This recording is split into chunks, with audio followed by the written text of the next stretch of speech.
Voilà, bonsoir à tous et chacun. C'est toujours un plaisir énorme de vous retrouver en face de nous pour les comptes de chaque émission hebdomadaire, le rendez-vous. Voilà, bien sûr.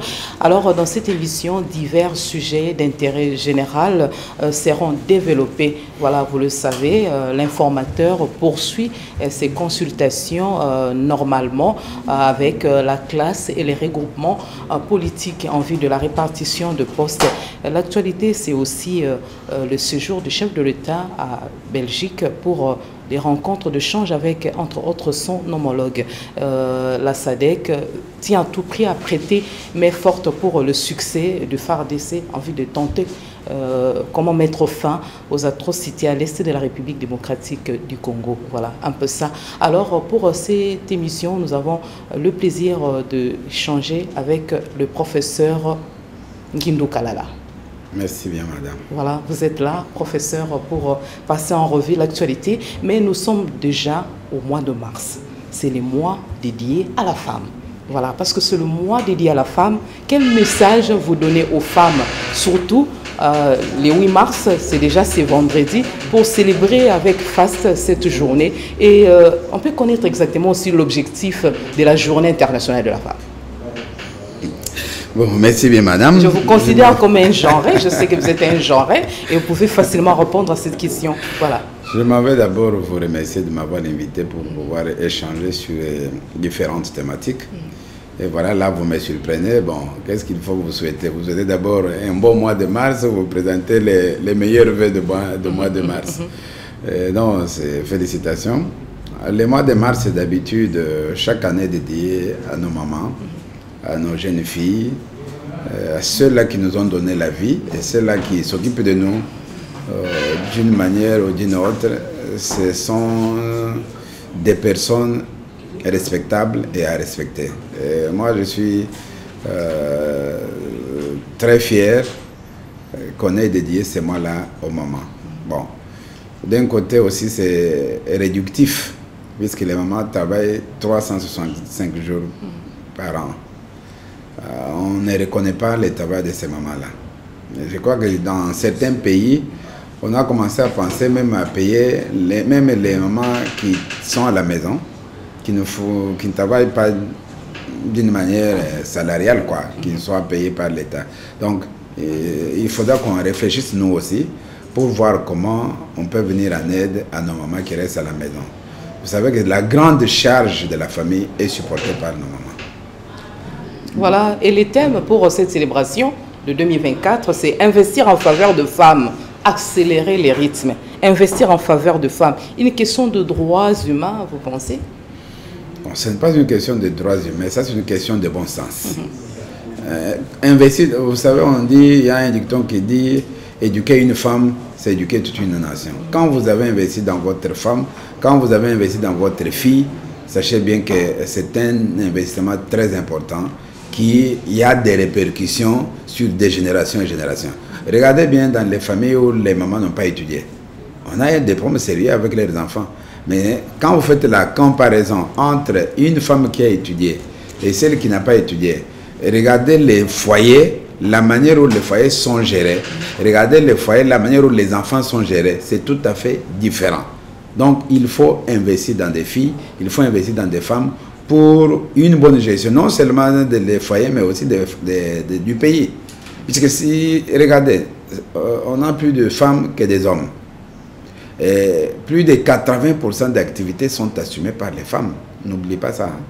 Plus de 80% d'activités sont assumées par les femmes. Donc on a tout intérêt à investir dans des femmes. Il faut que la femme soit éduquée, il faut que la femme soit instruite pour relever les défis de développement. Pour mettre fin à la pauvreté, vous pensez qu'il faut mettre en œuvre un financement qui puisse tenir compte du genre? Ça serait discriminatoire.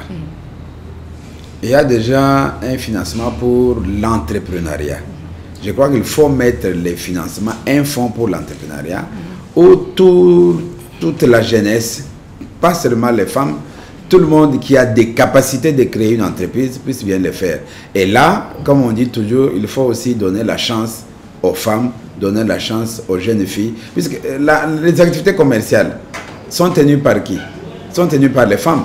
Donc il faut appuyer ces femmes-là qui ont déjà des activités commerciales pour améliorer leur capital, non seulement les capitales en termes de ressources financières, mais aussi les capitales en termes de ressources humaines. Donc il faut renforcer les capacités dans les activités qu'ils sont en train d'exercer actuellement à travers un fonds de formation, un fonds d'accroître pour accroître leur capital en tant que ressources financières. Donc je crois qu'un investissement fait dans les femmes ou dans les filles, c'est un investissement qui a d'impact à longue durée et nous devons le faire.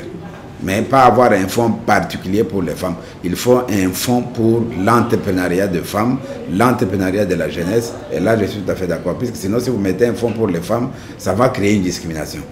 Voilà, merci d'avoir parlé correctement de nous. Moi, je représente les femmes en ces moments-ci. Et en tout cas, ces messages, c'est un message très, très, très capital pour nous. Voilà, un peu ça. Nous allons continuer dans cette émission. Augustin Kabouya poursuit les consultations avec le regroupement politique et les personnalités en vue du partage de postes et responsabilités au sein des institutions provinciales et nationales, dont les gouvernements. Nous attendons tous les gouvernements. Mais à cela, il faut noter que 3 commissions ont été mises en place pour élaborer les programmes du gouvernement tant attendu. Vous trouvez que le travail abattu par Augustin Kabouya se déroule globalement bien?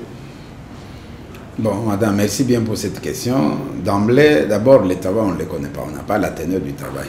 On n'a pas lu les rapports, ni vous ni moi. On ne connaît pas les rapports que l'honorable Kabouya a déposés et pour lesquels le chef de l'État lui a demandé d'aller compléter. Donc lui-même a dit non, la teneur du travail, je ne peux pas vous la dire, il faut d'abord la réserver au chef de l'État. Donc ça c'est la première chose qu'il faut reconnaître. Ce qu'il faut signaler, puisque tout le monde est dans l'attente du gouvernement et tout le monde en parle, il y a trop de temps mort depuis qu'on a élu le chef de l'État. Les élections ont eu lieu le 20 décembre, le 23 je crois, décembre. Et il a prêté le serment le 20 janvier. Donc, entre les élections et la prestation de serment, il a fallu attendre un mois. Entre les temps qu'on a confié disons, à l'informateur pour qu'il puisse donner son rapport, il a fallu attendre au moins 2-3 semaines. Maintenant, le problème, c'est notre constitution. Son mandat est de 30 jours. Son mandat est de 30 jours. Bien sûr, lui-même a dit qu'il n'attendra pas 30 jours pour remettre les rapports. Effectivement, il l'a fait dans le temps, sans pour attendre les 30 jours. Maintenant, il y a certaines préoccupations que le chef de l'État lui a demandé de pouvoir compléter pour lui remettre son travail, que le travail soit bien fait, c'est-à-dire, on lui a confié encore la charge de formateur.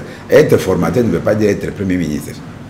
Ce qu'on peut comprendre est qu'on lui a demandé de proposer. Ce n'est pas qu'il forme le gouvernement, parce que la plupart des gens pensent que c'est lui le nouveau Premier ministre. Non, on lui a demandé de faire des propositions sur ce qui pourrait être éventuellement le gouvernement. Mais c'est le Premier ministre qui va former le gouvernement. Ce n'est pas l'honorable Augustin Kabouya qui forme le gouvernement.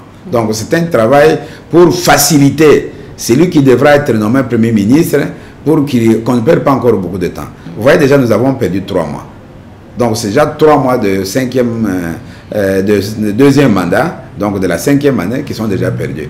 Vous savez qu'ailleurs, une fois que le président est élu, 2-4 jours après, on nomme le Premier ministre, et dans une semaine, vous avez un gouvernement. Or, chez nous, il y a une difficulté. C'est laquelle? Il faut d'abord qu'on ait l'Assemblée. Donc, au grand complet. Et là, les chefs de l'État cherchent à former une nouvelle majorité stable. Tout à fait. Du Parlement. Mais cette majorité est déjà sortie des élections, puisque tous les partis qui sont partis aux élections étaient de l'Union sacrée. Et l'honorable Augustin Kabouya l'a même identifié. Ensuite, si vous regardez, il n'y a que 2-3 partis de l'opposition. Vous avez Nouvel Élan, vous avez Djipro, vous avez Ensemble. Qui, dans l'ensemble, tous ces 3 partis-là n'ont fait que 28 députés, si je ne m'abuse pas. Donc, les restes sont pour les chefs de l'État. Et comment sortir rapidement de cette crise? Ce n'est pas une crise en soi. J'étais en train de parler de la Constitution. Oui, je vous en prie. Voilà. Notre Constitution prévoit un moment trop long pour la formation du gouvernement. Je vous ai montré déjà depuis décembre, janvier, que les chefs de l'État prêtaient serment. Après janvier, nous sommes maintenant au mois de mars. Nous n'avons pas encore le gouvernement. Pourquoi? Parce que l'Assemblée en soi n'est pas encore identifiée. Vous savez qu'il y a encore les recours, il y a des recours contentieux au niveau de la Cour constitutionnelle. Entre-temps, la deuxième chambre du Parlement n'est pas encore là, c'est-à-dire le Sénat. Puisqu'une fois qu'il y a le gouvernement, il faut que le gouvernement présente son programme au niveau du Parlement. Le Parlement accepte le programme du gouvernement et lui confie maintenant la mission de pouvoir travailler. C'est le Parlement qui donne la mission, qui donne l'approbation au programme du gouvernement pour que le gouvernement, finalement, puisse se mettre au travail. Or, ce Parlement-là a encore une seule chambre. Et une seule chambre qui n'est pas aussi au grand complet. Donc, il y a un problème sérieux de voir les timings entre les temps des élections et les temps de la formation du gouvernement. On peut arriver même à 6 mois. Et 6 mois, c'est déjà la moitié de l'année qui est déjà perdue. Et c'est pratiquement un cinquième ou bien un 12e du mandat du chef de l'État qui est aussi perdu. Donc, il faut la revoir modification la de la Constitution impérieuse. Il faut revoir la Constitution. Puisqu'on ne peut pas voter les sénateurs après 3 mois. On a voté les députés au mois de décembre et on va voter les sénateurs au mois de mars. Maintenant, au mois de mars, ça sera encore un temps provisoire. Ceux qui seront élus provisoirement. Il faut encore attendre que la Cour constitutionnelle les proclame. Et le mois de mars va passer. On va aller au mois de mai pour avoir la Chambre, le Parlement au grand complet. Donc, nous aurons déjà 6 mois que nous aurons perdu. Donc, c'est un problème de notre Constitution qu'il faut revoir. Les temps qui est mis dedans. Puisqu'on vous dit, le formateur a 1 mois est renouvelable. 30 jours renouvelable, ça fait 2 mois. Supposons qu'il fasse 2 mois. Ça fait 60 jours. En tant qu'il l'a fait, il remet les travaux au chef de l'État. Prenons l'hypothèse que le chef de l'État soit expéditif. Qu'en 2-3 jours, il fait sortir le Premier ministre. Le Premier ministre, il lui faut peut-être, avec la mosaïque des partis que nous avons, nous, il lui faut peut-être encore 1 mois pour lui-même encore consulter les chefs des partis. Et 1 mois, quand il va former son gouvernement, il faut attendre que le Parlement approuve son gouvernement. Encore un autre mois. Vous voyez là, oui, professeur, là vous venez de signifier le pays n'a pas encore un gouvernement, de plein exercice. Oui. Mais comment sortir de cette crise? Il y a crise, bien que vous ne voulez pas l'avouer. Les chefs de l'État doivent faire comment, procéder comment pour bien gérer le pays en ces temps-ci. Vous savez tout ce qui se passe. Il y a des rébellions qui se créent, il y a des adhésions au sein de ces rébellions. À l'est de la RDC, ça ne va pas toujours. Le Rwanda, notre ennemi, donne l'impression de nouer de plus en plus des relations avec la communauté internationale. Ces relations qui n'enchantent pas le pays colonisateur, la Belgique, où nous allons exactement. Après les élections de 2023, qu'est-ce qui se passe? Comment se porte le pays? Le pays ne va pas bien, voilà un peu ça. Mais qu'est-ce que le chef de l'État peut faire pour en principe, capitaliser ces temps et bien gérer le pays sans gouvernement? En principe, madame, en plein exercice. Les chefs d'État auraient mieux fait de créer ou d'avoir un gouvernement de technocrates. Okay. Avec des missions bien précises, c'est-à-dire 2-3 objectifs précis. Dans l'attente d'avoir un gouvernement sortant du Parlement, on devrait avoir d'abord un gouvernement de technocrates qui a une mission bien déterminée. Et ce gouvernement peut avoir un mandat de 6 mois en attendant qu'on ait le gouvernement qui sortirait du Parlement. Ça, c'est la première des choses que les chefs de l'État pouvaient faire. Mais quelle serait la difficulté par après? On allait les taxer d'un gouvernement non légitime. Vous connaissez bien. Un gouvernement provisoire. Provisoire. En quelque sorte. Voilà, mais c'est ça. Le gouvernement provisoire a un mandat bien déterminé. Il a des objectifs bien déterminés. Comme ça se passe à la Chambre basse du Parlement. Tout à fait. Donc, on devrait avoir ce gouvernement-là pour 2-3 objectifs. 2-3 objectifs d'abord, c'est lesquels? Maintenant, lutter d'abord pour le pouvoir d'achat de la population. Ça pouvait être la première mission. Lutter pour le pouvoir d'achat de la population, c'est-à-dire faire de telle manière qu'on puisse diminuer, que les taux de dollars ne peut diminuer que quand nous allons produire. Il prend de l'ascenseur toujours. Oui, mais ne peut diminuer quand nous allons produire. Nous ne produisons absolument rien. Okay. Tout vient de l'étranger. Et les opérateurs économiques importent. Pour importer, il faut avoir les dollars. Et donc ça, c'est un problème sérieux sur lequel il faut se baser pour pouvoir arriver à cela. Mais au moins, s'il y a un gouvernement d'émission, qu'on appelle gouvernement d'émission, la première mission, c'est d'étudier comment réduire cela. Deuxième mission, c'est comment combattre la sécurité à l'Est. Puisque le gouvernement qui sortirait du Parlement allait faire la continuité de ce gouvernement d'émission-là. Puisque la mission principale qui serait de donner à manger aux gens, c'est-à-dire réduire les taux de dollars, c'est-à-dire réduire revoir les pouvoirs d'achat, et ensuite combattre l'insécurité. Il n'y a pas seulement l'insécurité que nous connaissons à l'Est, mais il y a l'insécurité généralisée dans nos villes actuellement. Kinshasa, c'est devenu invivable. Donc ça aussi, c'est une mission. Le phénomène Koulouna a refait surface. Tout à fait. Donc il faut trouver une réponse au phénomène Koulouna.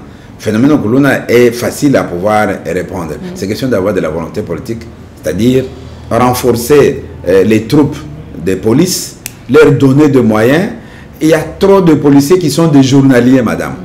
La plupart des policiers que vous voyez, y compris ceux de roulage, la plupart sont des journaliers. Ils n'ont pas de numéro matricule et ils ne sont pas payés. Ils se payent. C'est ça le grand problème. Ceux qui sont engagés sont moins nombreux par rapport aux journaliers. Donc, ce côté-là, il faut y travailler. Voilà, le chef de l'État qui a gagné haut la main ces élections, avec toutes ces réalités, vous ne voyez pas que ces électeurs sont très, très inquiets? Oui, l'inquiétude prend surface. Un bon début de son second mandat. Tout à fait, mais c'est ce que je viens de vous dire. Parce que le taux du dollar, ça ne fait que monter, grimper, et ça répercute négativement sur le panier de la ménagère. Tout à fait, mais c'est ce que je viens de vous dire. Il y a déjà des points d'interrogation dans il y a l'inquiétude, pas seulement des Quinois, mais presque Congolais. Partout, des Congolais. Il y a l'inquiétude puisqu'on ne voit pas encore l'action du chef de l'État pour son deuxième mandat. Cette inquiétude gagne du terrain. Pourquoi? Puisque nous n'avons pas du gouvernement.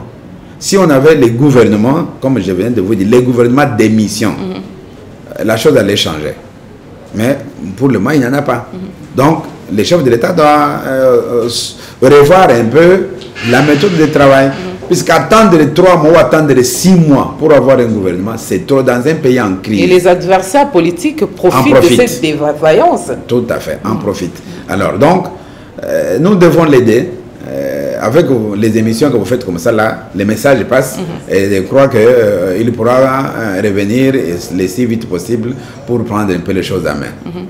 Voilà, il y a le Fonds commun pour le Congo FCC qui appelle la classe politique à abandonner la politique égoïste. C'est une bonne chose, ce sont des Congolais et ils réfléchissent sur la marche de leur pays. Mais la politique égoïste, madame, qui ont utilisé l'instrument de la politique égoïste dans ce pays. C'est ça le problème. Vous savez, quand on est dehors du pouvoir, à ce moment-là, on voit qu'on avait commis des erreurs. Mais quand on est dans le pouvoir, on ne voit pas ces erreurs-là. Combien de fois qu'on disait à nos amis là que vous êtes en train de gérer mal le pays, ils ne comprenaient pas. Le grand mal chez l'homme politique congolais, c'est ça, l'égoïsme. Nous leur avons dit dans le passé, ce sont eux qui ont fait la loi pour un député qui était devenu ministre. Par le passé, il ne rentrait plus au Parlement. Il perdait les mandats. Mais c'est l'FCC qui avait fait la loi pour que le député qui est parti, qui a eu un autre mandat, une fois qu'il quitte, qu'il rentre encore au Parlement. Ou siégeait déjà son suppléant. Cette loi s'était fait pareil. Aujourd'hui, cette loi pose vraiment des problèmes. Ce sont eux qui ont initié le fait que quand vous vous présentez aux élections, c'est votre beau-frère, c'est votre jeune frère, c'est votre femme qui est suppléant ou suppléante. Non, mais parce que maintenant, là, nous parlons du changement, ça ne vaut pas la peine d'évoquer... Non, non, mais j'évoque ceci pour vous faire voir que... Les mauvais comportements du passé. Voilà. qui minent les bons vivres des Congolais. Félix Tshisekedi prône les changements. Oui, on parle du changement. C'est déjà son second mandat. Mais les changements, pour le faire, vous devez avoir les gens, vous devez avoir de bonnes personnes. Vous devez avoir en politique les changements pour que vous puissiez les appliquer. Parce que vous parlez encore de bonnes personnes. Il faut à notre chef de l'État de bons collaborateurs. est pris de bonne manière, est pris de tous les nécessaires pour l'intérêt de la population. Mais tout ça là, voilà, madame, nous voyons les bons collaborateurs. Le chef de l'État stagne et il n'agit pas directement en guise de changer les choses tout autour de lui. Madame, nous voyons les bons collaborateurs seulement au niveau des cabinets. Non. Mais les parlementaires sont les collaborateurs du chef de l'État. Malgré que les pouvoirs sont scindés. Mais ce sont eux qui élaborent les lois. Ce sont eux qui reçoivent les orientations du chef de l'État. Ils contrôlent l'action du gouvernement. Ce sont eux qui contrôlent l'action du gouvernement. Pourriez-vous me dire combien de fois nos gouvernements ont été contrôlés depuis le chef de l'État Kabila jusqu'à aujourd'hui? Et quelles sont les actions qui ont été prises contre ces gouvernements-là par le Parlement? Donc les bons collaborateurs, c'est dans toutes les institutions. Puisque le chef de l'État, c'est lui. C'est lui qui représente la nation, c'est M. Antoine Félix Tshisekedi.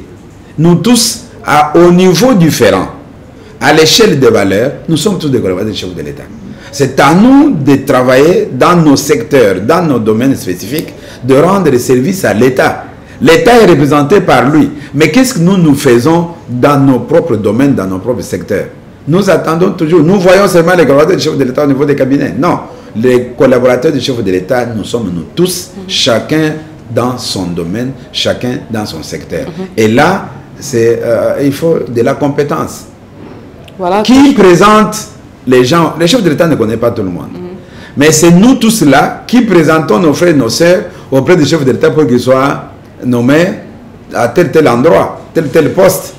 Quand bien même il n'est pas compétent, nous allons toujours les présenter. C'est ça la difficulté. Donc, ne jetons pas toujours toute la responsabilité sur les chefs de l'État. Toujours au niveau de l'opposition, l'opposition clame haut et fort, participer à ces gouvernements est une humiliation qui ne vaut pas la peine. Bon, madame, de toutes les manières, la démocratie dit quoi? La démocratie dit qu'il faut l'opposition qui prépare l'alternative et la majorité qui gouverne. Un point très. Voilà. Donc, ça c'est normal qu'ils disent ce qu'ils ont dit, mais ils ont tout intérêt, pendant tout ce temps ici, à s'organiser pour préparer un projet d'alternance. Ce n'est pas qu'on crie sur les médias, qu'on crie par-ci, par-là. Vous avez vu vous-même quand nous sommes allés aux élections. Est-ce que l'opposition a présenté un projet? Vous êtes témoin. D'ailleurs, c'est vous qui êtes bien privilégié, puisque vous côtoyez tout ce monde-là. Avez-vous vu un projet de l'opposition qui était contraire au projet du chef de l'État ou de sa majorité? Zéro. Vous avez vu pendant la campagne, pour ne pas les citer, le numéro 18, bon, disons, le numéro 3, quel a été son projet pour la société? Prenons tous les candidats. Ils étaient restés pratiquement 3. Les 3 candidats. Si on connaît les projets d'Antoine Félix Tshisekedi, le président de la République, bon, les candidats présidents de la République, les 2 autres candidats principaux, vous connaissez leurs projets de société? C'est là où nous péchons, puisque pendant la campagne, tout le monde est parti, qui était soi-disant de l'opposition, pour incriminer seulement les autres qui géraient, pour parler mal des autres qui géraient. Mais il n'y a pas de grandes lignes de leur projet de société pour dire, voilà, si vous nous accordez les mandats, voici ce que nous voulons faire, les contraires de ce que les autres ont fait. Il n'y en a pas eu. Et aujourd'hui encore, ils clament tout sur les différents médias, les méfaits de celui-ci, mais ils ne donnent pas un projet que la société peut se rallier à eux pour dire non, non, ce monsieur ici, s'il passait, voici ce qu'il pourrait faire pour nous. Donc il y a un problème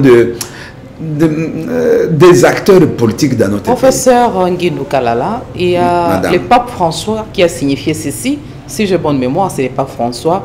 La RDC, la population congolaise, vous êtes le diamant de la création et personne dans la nature ne peut s'égaler à vous. Mais pourquoi cette phrase ne trouve pas sa place dans notre cher beau pays où nous avons tout? Tout, alors tout. Après 5 générations de chefs de l'État, 5 ou 6 qui sont passés, mais cette phrase de vous êtes les diamants de la création dans la nature, personne ne vous égale, la RDC, ça ne trouve pas sa place. Et Jésus disait aussi que nul n'est prophète chez soi. Les Congolais ne se connaissent pas, maman. Nous avons parlé de ça plusieurs fois, nous, soi-disant intellectuels du Congo. Si vous voyez dans les réseaux sociaux, nous parlons trop, nous écrivons trop. Mais à se mettre ensemble comme ça pour travailler ensemble, ce n'est pas donné aux Congolais. Je vous donne un simple exemple de nos frères de l'Ouest Afrique. Les Ouest Africains qui arrivent ici. Vous le voyez à Matongé, tous les marchés à Matongé des habits, des souliers, ce sont les Ouest Africains, non? Mais il arrive, lui, il prend, il voit qu'il y a les mines de diamants ici. Le lendemain, il appelle son frère. Le lendemain, son frère, et vous le voyez plein ici. Nous avons l'exemple maintenant des Libanais. Les pays prennent des Libanais, non? Passons les Libanais. Maintenant, les Indiens ont commencé. Un Indien seul appelle 2, 3, 4, 5 Indiens. Mais les Congolais, est-ce qu'un Congolais peut appeler ses frères à travailler avec lui? Quand il va te mettre là-bas, tu es le premier à les détruire. Tu es le premier à penser à... Je vais travailler pour que lui devienne riche. Je vais travailler pour y avoir, comme les Kinois ont l'habitude de dire. Donc vous comprenez d'abord, madame, voilà. Il y a un élément, il y a quelque chose en nous qui ne va pas. Nous ne savons pas d'abord nous mettre ensemble, nous associer pour travailler ensemble. Ça, c'est un. De deux, nous ne nous rendons pas compte que le pays égorge autant de ressources que nous pouvons exploiter pour notre bien-être. Nous ne voulons pas les faire. Troisièmement, nous faisons de la spéculation. Nous aimons bien l'argent facile. Il faut que l'argent arrive vite. On ne sait pas investir pour longue durée. On est trop jaloux de ce qu'on a et on pense que non, comme j'ai eu déjà 100 000 $, 200 000 $, ça me suffit. Pendant que les 100 000 $, les autres les investissent pour gagner beaucoup plus. Nous, les 100 000 $, c'est pour aller faire les églises. Nous, les 100 000 $, c'est pour aller nous marier à plusieurs femmes. Nous, les 100 000 $, c'est pour aller donner aux musiciens. Ce n'est pas mauvais de donner aux musiciens. Mais entre-temps, il y a beaucoup de chômeurs qui n'ont pas d'emploi et on ne sait pas créer des entreprises pour donner l'emploi aux chômeurs. On ne sait pas créer des entreprises pour donner les emplois à la jeunesse. Donc, nous avons un problème sérieux, de problème de la conscience, de connaître que nous sommes des Congolais, la première des choses. Vous savez, madame, je vais vous dire une chose. Ça va vous étonner.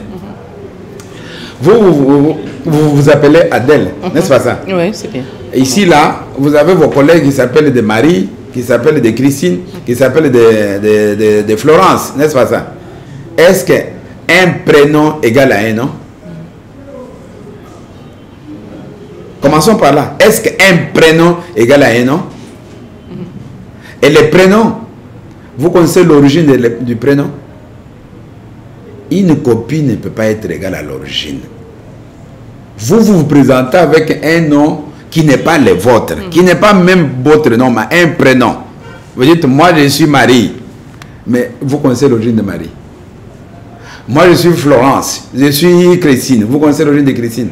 Alors que vous avez votre propre nom, par lequel on peut vous identifier et connaître votre culture et pratiquement vous classer. Mais vous avez peur qu'on connaisse votre culture, vous avez peur qu'on puisse vous classer, qu'on puisse vous identifier. Et comment voulez-vous que vous soyez vous-même? Voilà, merci pour cet éclairage. Nous allons évoluer dans cette émission avec le professeur Ngendo Kalala. Parlons du procès Chérubin Okende. Le verdict a créé des bouleversements au niveau de la classe politique, au niveau de la population. Des réactions fusent aussi de partout, ainsi de suite. Comment avez-vous apprécié le verdict où on a signifié que Chérubin Okende s'est suicidé? Apparemment, le verdict des présumées personnes assassinées, le verdict n'arrive pas à soulager tant soit peu les familles biologiques de ces personnes et autres. Qu'est-ce qui fait que cette décision n'arrive pas à convaincre plus d'une population? Bon, madame, je ne suis pas technicien de la justice. Votre opinion comme paisible citoyen congolais? Oui, mais professeur d'université. Je ne suis pas du domaine de la justice. Je n'ai aucun élément pour apprécier ce que les magistrats ont déclaré, ou bien les juges, je ne sais pas, c'est les juges de la cassation, je crois, qui auraient donné l'information. J'ai suivi hier, ce n'est pas hier, oui, un homme d'État qui disait très bien ceci. pour arriver à ce verdict-là, il y a eu quand même l'intervention des experts de la MONUC, les experts sud-africains, les experts belges, et si je ne m'abuse pas aussi des Français. Donc, déjà, on a eu la présence de ces experts-là. Est-ce que les experts-là ont trompé notre magistrature, notre juge? Est-ce que les experts-là ont eu quelque chose à cacher? Je ne sais pas. C'est un verdict politique pour juste calmer les esprits? Je ne saurais pas les qualifier. Okay. N'étant pas technicien de la justice, je ne saurais pas les qualifier. Mais nous avons appris, nous tous, que voici le verdict qui a été que l'honorable Chéribin Okende s'est suicidé. Bon. Est-ce que point d'interrogation. La justice congolaise fait bien son travail, vous trouvez, si on fait allusion aussi au procès Floribert Chebeya et Fidel Bazana, son chauffeur, pour ne citer que ces deux procès. Bon, voilà. Madame, vous voulez faire la comparaison. Quand, bien, je sais que la comparaison n'est pas raison, voilà. Mais quand la justice faire cette condamne les uns, on est content. Quand la justice ne condamne pas les autres, on n'est pas content. C'est la nature humaine. Et qu'est-ce qui a changé au niveau de notre justice pour que tout soit équilibré? Qu'est-ce qui a changé pour que tout soit équilibré? Qu'est-ce que vous appelez équilibré? Puisque là-bas, on a condamné les uns, et ici, on n'a pas trouvé l'occasion de condamner les autres. C'est ça ce que vous appelez l'équilibre. Avez-vous des indicateurs qui vous permettent de dire cela, l'équilibre? Non. On ne peut pas parler ça de l'équilibre, madame. Les circonstances sont différentes. Condamnation de ceux qui ont tué Chebeya et Bazana, on connaît les acteurs. Les acteurs eux-mêmes se sont dévoilés. Ceux qui ont exécuté se sont dévoilés. Ils sont parvenus à donner la version des faits. Ici, sur la mort de notre frère Chéribin Okende, on n'a aucun élément, aucun acteur. Jusque-là, l'unique acteur, c'est le chauffeur, qui est encore en prison, et pour lequel nous n'avons pas sa version des faits. Vous voyez, madame? Nous n'avons pas la version des faits de les chauffeurs de l'honorable Chéribin Okende. Ce qu'on peut déjà dire d'emblée, c'est ça fait mal d'abord à la famille biologique, mais ça fait mal aussi à l'État congolais. C'est un cadre qui est parti. C'est un homme d'État qui est parti. Donc, nous ne pouvons que nous incliner d'abord pour sa mémoire et présenter les condoléances à la famille, puisque c'est ça ce qu'on peut dire à ce moment. Même si, voilà, on a condamné les uns pour Chebeya et Bazaïba, je crois. Est-ce qu'ils sont sortis, ils sont revenus à la vie? Aujourd'hui, même si on condamnait X, Y pour notre frère Okende, est-ce qu'il va revenir à la vie? C'est la famille qui l'a perdu, c'est la famille qui a un trou. Il y a un grand trou béat dans cette famille. Voilà. Et en même temps, c'est l'État congolais qui a perdu un cadre, qui a perdu un homme d'État. Donc, tout ce qu'on peut spéculer au-dessus là, sur ces dossiers, madame, voilà. ça ne ramène rien, ni à l'État, ni à la famille. Le souci de sa famille biologique, politique, et le reste des Congolais, que son enterrement puisse intervenir quand même et que son âme puisse se reposer en paix. Voilà, c'est ce que nous attendons tous. Oui, ça c'est le gouvernement avec son appareil judiciaire qui vont nous fixer sur ça. Vous savez, nous avons eu 62 ans, s'il faut dire 60 ans de la mort de Lumumba. Ça nous a fait tous mal, jusqu'à aujourd'hui, non? Mais à la fin, nous sommes parvenus à la vérité. 60 ans plus tard, nous avons su la vérité sur la mort de Lumumba. De même manière, tous ces assassinats, les suicides, quelle que soit la durée de temps, on saura, si ce n'est pas nous, mais nos enfants. Même si la nuit dure 6 mois. Voilà, même si elle durait 60 ans. Vraiment. Nous allons évoluer dans cette émission. Le député honoraire Jean-Jacques Mamba, ça fait la une de l'actualité il y a 2 semaines passées, a annoncé son ralliement à la rébellion du mouvement du 23 mars et à l'alliance du fleuve Congo des Corneilles Nanga.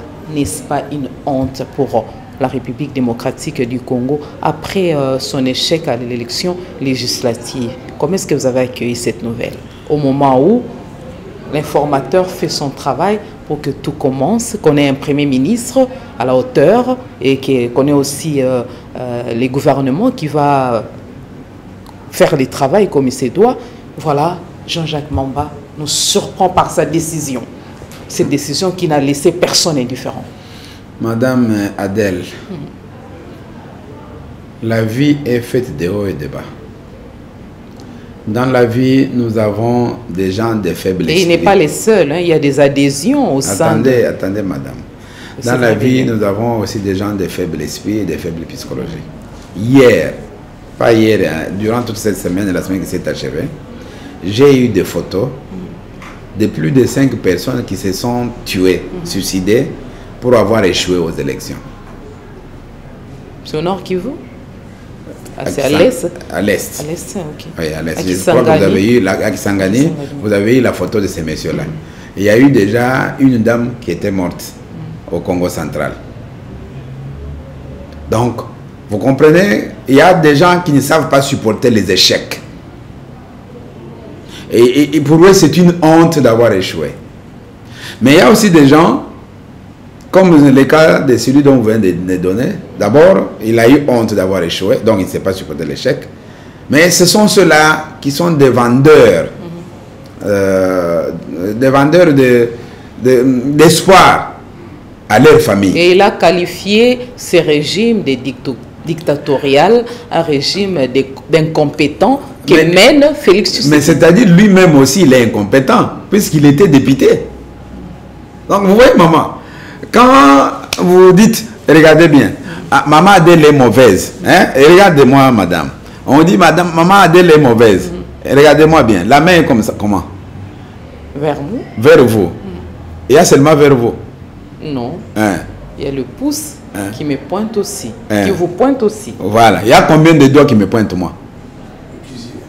Plusieurs, alors. Plusieurs. Les quatre. Donc, si je dis que vous êtes mauvaise, donc moi, je suis plus mauvaise de vous 4 fois. N'est-ce pas ça?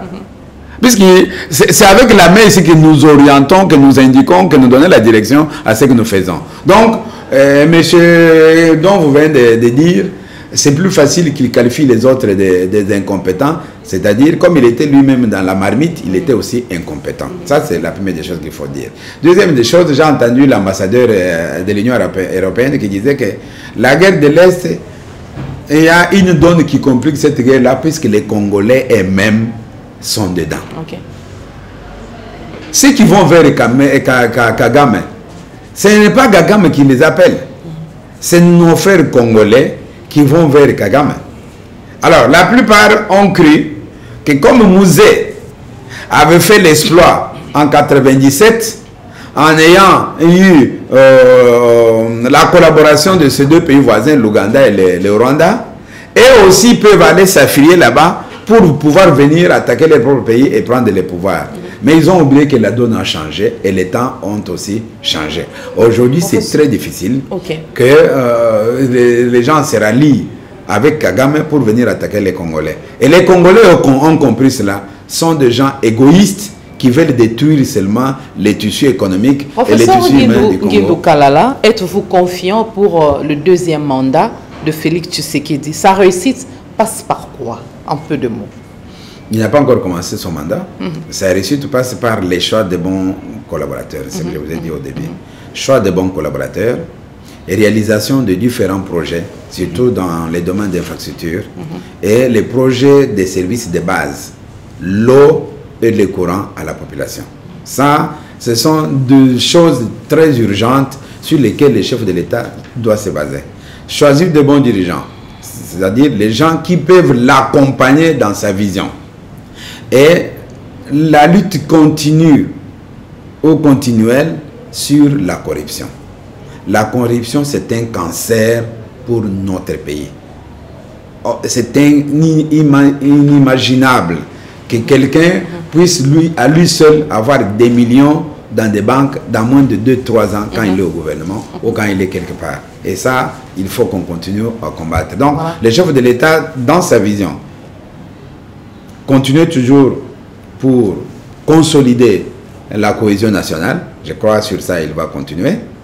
il va continuer à travailler sur les infrastructures, il va continuer à travailler sur la gratuité au niveau de la Il veut rencontrer Kagame pour les échanges en guise du bien-être du pays pour que la paix soit rétablie à l'Est. Mais dans ces différents propos, dans ces différentes allocutions, il l'a dit.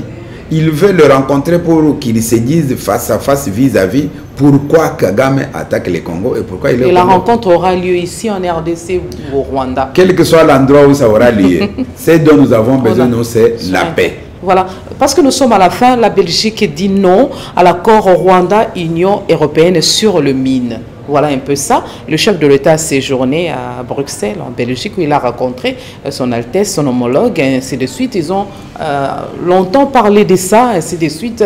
Mais vous, ça vous inspire quoi, cette façon de voir les choses? L'Union européenne est en train de nouer, de sceller des relations, des collaborations avec le Rwanda, le premier ennemi de la République démocratique du Congo. Et la Belgique, pays colonisateur, dit non. Madame, où allons-nous exactement avec ce comportement de la communauté internationale et les agissements du Rwanda? Un peu de mots, parce que nous sommes à la fin. Un peu de mots, madame. Ne vous fiez pas de l'hypocrisie des Occidentaux. Ne vous fiez pas de l'hypocrisie des Occidentaux. Si nous ne faisons pas notre armée forte pour défendre notre territoire, ne croyez pas que les Occidentaux vont venir nous défendre. Je viens de suivre un documentaire tout à l'heure là. Les mêmes là qui soutiennent notre chef de l'État, qui soutiennent le Congo, sont les mêmes qui soutiennent Kagame, qui soutiennent le Rwanda. Donc c'est à nous. Ils soufflent au chaud et au froid. Voilà, c'est à nous de défendre notre territoire. C'est à nous de faire tout. Vous voyez, madame, je ne suis pas pour être Coréen du Nord ou pour être Iranien ou bien pour... Non. Il faut, pour se faire respecter au monde, vous devez avoir une forte armée, vous devez avoir des services de renseignement très efficaces, vous devez avoir une forte économie, une forte diplomatie. Du côté de la diplomatie, c'est ce que le chef de l'État est en train de faire là. Il est en train de jouer son rôle pour que nous reprenions notre place au niveau de la diplomatie internationale. Là, nous sommes d'accord. Mais nous avons un problème sérieux au niveau de l'armée, et nous avons un problème sérieux au niveau de l'économie, et nous avons un problème sérieux au niveau des services de renseignement. Voilà, un peu ça. Nous sommes à la fin. Professeur Ngindou Kalala, on a beaucoup à se le dire, mais buté par les temps, on est contrainte d'arrêter, de mettre fin à l'émission. 10 secondes pour un message chute, parce que nous sommes à la fin. Voilà, il faut atterrir en douceur. Vous avez 10 secondes pour un message particulier. Voilà, un message particulier d'abord aux mamans, puisque c'est leur mois. Nous leur souhaitons de passer un meilleur mois. Naturellement, les pays, l'État devait faire beaucoup plus pour les mamans, que nous ne sommes pas encore arrivés. Mais petit à petit, je crois qu'on va y arriver. Qu'on évite les mamans, que la fête ne soit pas seulement la fête des pagnes. Évitons les pagnes. Deuxième chose, soyons unis. Le Congo a besoin de tous ses enfants. Nous devons nous unir. Ce n'est pas le moment, mais même l'opposition. Aujourd'hui, là, l'opposition, la majorité devait être un seul corps, une seule personne pour combattre les ennemis qui nous agressent. Comme le cardinal Ambongo l'a souligné. Oui, mais je suis content que le cardinal ait compris. Voilà. Finalement, il a compris, il est revenu. Ça, c'est bon. Nous apprécions son virage à 360 degrés. Voilà. Ça, c'est très bien. Et donc, soyons ensemble pour que nous puissions bouter l'ennemi dehors. Voilà, nous vous remercions énormément d'avoir répondu à notre invitation, ainsi que toutes les questions prévues pour ces numéros, professeur Ngindou Kalala. Voilà, vous avez pris l'émission en cours, c'est pas un problème. La rediffusion, c'est le samedi à 13h, heure de Kinshasa. C'est le programme de la chaîne de référence Antena, votre émission Le Rendez-vous. Merci aux preneurs de vue. Et nous vous retrouvons très prochainement pour un autre numéro de l'émission Les Rendez-vous. Voilà, bonne suite de programme sur votre chaîne.